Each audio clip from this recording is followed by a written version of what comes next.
राधे राधे। हरे कृष्णा। कैसे हो आप सभी लोग? आशा करती हूँ आप सभी परम मंगल में होंगे, स्वस्थ होंगे, अच्छे होंगे। जैसे कि आप सभी को पता है कि हम लोगों ने एक नई सीरीज निकाली है जिसका नाम है टॉक विद आशु।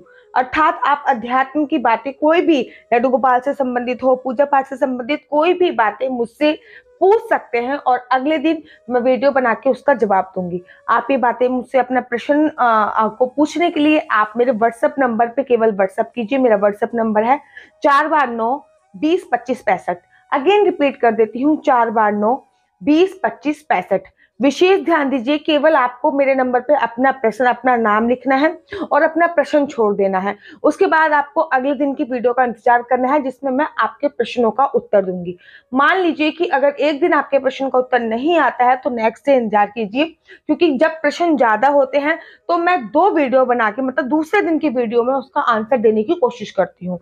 तो ये पार्ट 4 है। इससे पहले मैं 3 वीडियो बना चुकी हूँ। या तो फिर आप मेरी इंस्टाग्राम आईडी डॉक्टर आशु दीदी पे जाकर भी मैसेज कर सकते हैं। तो चलिए, अधिक विलंब न करते हुए सबसे पहले आप लोगों के प्रश्न ले लेते हैं, जो प्रश्न आप लोगों के द्वारा पूछे गए हैं। सबसे पहला प्रश्न है, राधे राधे दीदी, मैं आपकी सारी वीडियो देखती हूँ। मैंने बहुत बार आपको मैसेज करा, एक बार आपने मेरे क्वेश्चन का आंसर भी दिया था। दीदी, एकादशी के व्रत का उद्यापन जरूरी है क्या या नहीं? इनका प्रश्न है, क्या एकादशी के व्रत का उद्यापन जरूरी है या नहीं? देखिए, अगर आपने किसी मंगल की कामना के लिए या फिर आपने किसी जैसे कि मेरी बेटी की शादी हो जाए, मेरे बेटे की शादी हो जाए, मेरी बेटी के लिए अच्छा पुत्र मिल जाए, या फिर मेरी पढ़ाई एक्सेट्रा, किसी मन्नत से आपने अगर व्रत उठाया है कि मेरे इतना व्रत हो जाए, मैं 12 व्रत रखूंगी, तो आपको उद्यापन करना जरूरी है। लेकिन अगर आपने किसी भी मन्नत से व्रत नहीं उठाया तो उद्यापन करने की कोई भी आवश्यकता नहीं होती है। आप सिंपली केवल आपने संकल्प ले रखा, जैसे कि मैं और मेरे हस्बैंड, हम दोनों ने संकल्प लिया है कि जब तक हमारे शरीर में प्राण रहेंगे हम दोनों एकादशी के व्रत करते रहेंगे, तो हमें उद्यापन करने की आवश्यकता नहीं है। लेकिन अगर आपने बोल रखा है कि मेरा ये कार्य हो जाए, मन्नत मांग रखी है, तो मैं 11 या 21 व्रत रखूंगी, तो आपको उद्यापन करना आवश्यक है। आई होप कि आपको मेरा आंसर मिल गया होगा। चलिए दूसरा क्वेश्चन ले लेते हैं। नेक्स्ट क्वेश्चन पूछा गया है कि एकादशी के व्रत में संकल्प कैसे लेते हैं। देखिए, एकादशी का जब भी आप व्रत प्रारंभ करो, सुबह सुबह आपको स्नान वगैरह करने के बाद सबसे पहले अपना सीधा हाथ लेना है। संकल्प लेने के लिए चावल लिए जाते हैं, लेकिन एकादशी पर चावल का उपयोग नहीं होता, इसलिए हम लोग जौ ले सकते हैं, तिल ले सकते हैं, 1 या 2 का सिक्का ले सकते हैं। उसके बाद आपको बोलना है श्री विष्णु श्री विष्णु श्री विष्णु। 3 बार आपको श्री विष्णु श्री विष्णु श्री विष्णु का जाप करना होता है। उसके बाद आपका जो नाम होता है, आपका जो गोत्र होता है, आपके पिता का अथवा पति का जो नाम होता है, और आप जैसे व्रत रख रहे हो उस व्रत से आपको संकल्प लेना। जैसे कि आप निराहार व्रत रख रहे हो या फिर कुछ खाकर रख रहे हो, तो उस विधि से आपको संकल्प लेना होता है। आपके हाथ में जो भी संकल्प की सामग्री है, तो आपका जो कलश रखा है उस कलश या लोटे में वो सामग्री डाल देनी है आपको। उसके बाद उस लोटे का पानी आपको ओ पूरे घर में छिड़कना है। सूर्य भगवान को चढ़ा देना, थोड़ा सा पानी बचा के पूरे घर पे छिड़क देना है। अब उस पे जो पैसे रखे हुए हैं और जो संकल्प का सामान है उसको पेड़ों में डाल देना है। पैसे रखे हुए हैं तो द्वादशी तिथि पे इसी पैसों में 1 या 2 के सिक्के में कुछ पैसे और ऐड करके किसी ब्राह्मण को, किसी गरीब को, ब्राह्मण को या किसी गरीब को आपको देने हैं। आई होप आपको ये भी समझ में आ गया होगा। चलिए नेक्स्ट क्वेश्चन ले लेते हैं। नेक्स्ट क्वेश्चन किसी ने मुझसे पूछा था, तो उन्होंने ये पूछा था कि उनके पास एक छोटे लड्डू गोपाल हैं 2 नंबर के, एक 10 नंबर के लड्डू गोपाल हैं। वो चाहती हैं कि वो 21 नंबर के लड्डू गोपाल लेके आए, क्या वो लेके आ सकती हैं? देखिए, अगर आप पूजा अर्चना वंदना ढंग से कर सकते हो तो जरूर लेके आइए, लेकिन अगर आप पूजा अर्चना वंदना ढंग से नहीं कर सकते तो लड्डू गोपाल मत लेके आइए, ठीक है। लेकिन अगर कोई ऐसा व्यक्ति जिसको आप छोटे लड्डू गोपाल दे सकते हो, वो अच्छी तरीके से पूजा कर सकता है, तो आप उनको देके बड़े लड्डू गोपाल लेके आ सकते हैं। कोई भी मनाही नहीं। लोग कहते हैं कि घर में केवल एक ही लड्डू गोपाल होते हैं, ऐसा कुछ नहीं होता है। क्या आपके एक ही संतान है? संतान भी 2 या 3 हो सकती है। तो आप जिस भाव से लड्डू गोपाल को लेके आना चाहते हैं, पहले वो भाव बनाना आवश्यक होता है। तो चलिए नेक्स्ट क्वेश्चन ले लेते हैं। मोना जी ने एक क्वेश्चन और पूछा है। उन्होंने ये भी पूछा है कि अगर एकादशी एकादशी के व्रत का उद्यापन करना पड़े और किसी के पास इतना पैसा ना हो, क्योंकि एकादशी का जो व्रत होता है ना, उसका जो उद्यापन होता है बहुत विशाल करते हैं, बहुत ज्यादा विशाल करते हैं, हलवाई लगाते हैं, पूरे गांव को जाते हैं। तो किसी के पास ज्यादा पैसा ना हो तो व्रत का उद्यापन कैसे कर सकते हैं? अगर किसी के पास ज्यादा पैसा नहीं हो तो 11 ब्राह्मणों को भोजन कराकर यथाशक्ति दक्षिणा देकर भी आप व्रत का उद्यापन कर सकते हैं। वैसे बोलते हैं कि एकादशी के व्रत का उद्यापन जितना ज्यादा हो सके उतने ज्यादा लोगों को प्रसाद खिलाकर किया जाता है, लेकिन अगर एक किसी के पास ज्यादा पैसे नहीं है तो आप 11 ब्राह्मणों को भोजन कराकर भी एकादशी के व्रत का उद्यापन कर सकते हैं। चलिए नेक्स्ट क्वेश्चन ले लें। क्वेश्चन है, राधे राधे दीदी, मैं कारगिल में रहता हूँ। मैंने ठाकुर जी को लाए हुए 3 साल हो गए लेकिन सेवा नहीं किया है। अब प्राण प्रतिष्ठा करके सेवा कर सकते हैं दीदी? न जाने उनकी सेवा करने का मन हो रहा है। अगर आपने वो लड्डू गोपाल बक्से के अंदर रखे हुए हैं, पैक करके पन्नी में, अगर वो बक्से के अंदर रखे हुए हैं तो निकाल के आप प्राण प्रतिष्ठा कर सकते हैं।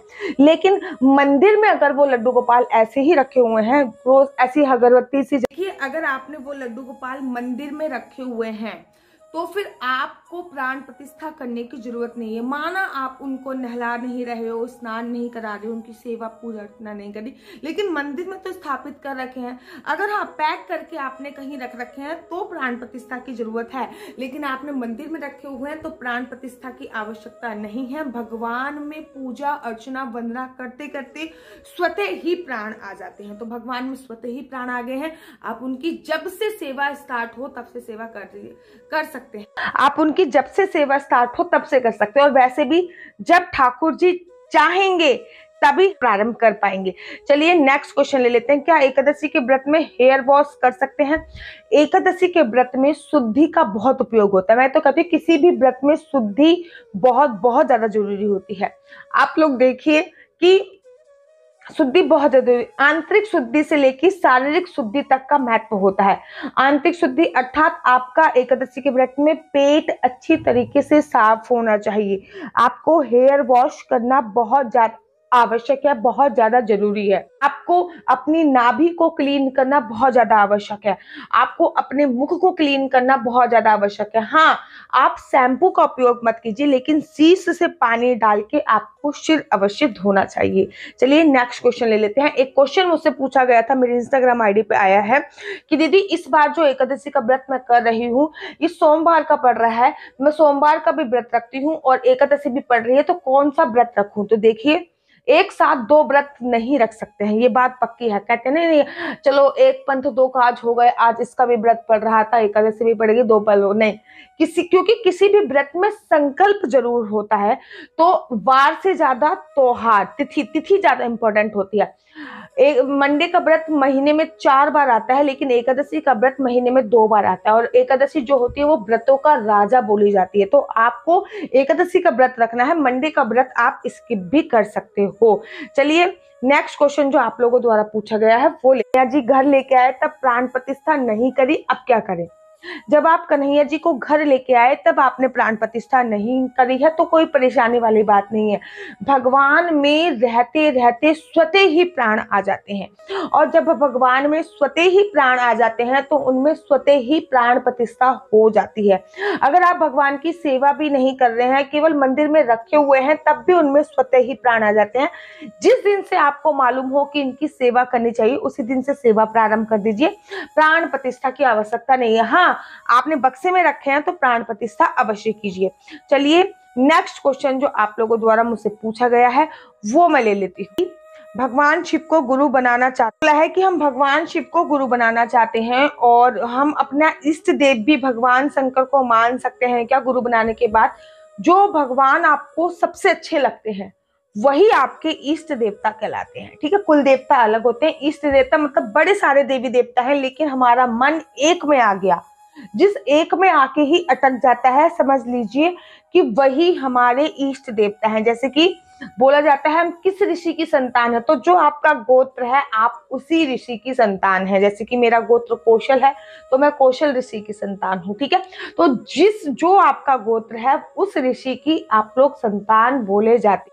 शिव जी को गुरु बनाने के बाद इष्ट देवता डेफिनेटली मान सकते। आज बड़े सारे क्वेश्चन हो गए हैं, अगर आपके भी कोई भी प्रश्न हो तो आप, मेरा फ़ोन नंबर है, फ़ोन मत कीजिएगा, केवल व्हाट्सएप पे अपना क्वेश्चन डाल दीजिएगा 4 बार 9 20 25 65।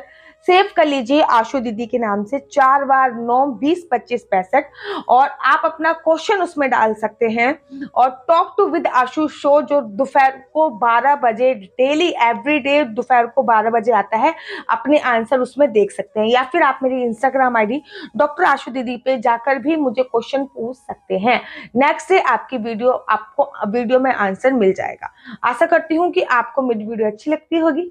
अगर आपको मेरी वीडियो अच्छी लगती है तो आप अपना यूट्यूब चैनल हरी बोल को लाइक शेयर सब्सक्राइब करना बिल्कुल भी मत भूलिए। तब तक के लिए मुझे दीजिए इजाजत। राधे राधे, हरे कृष्णा। हरे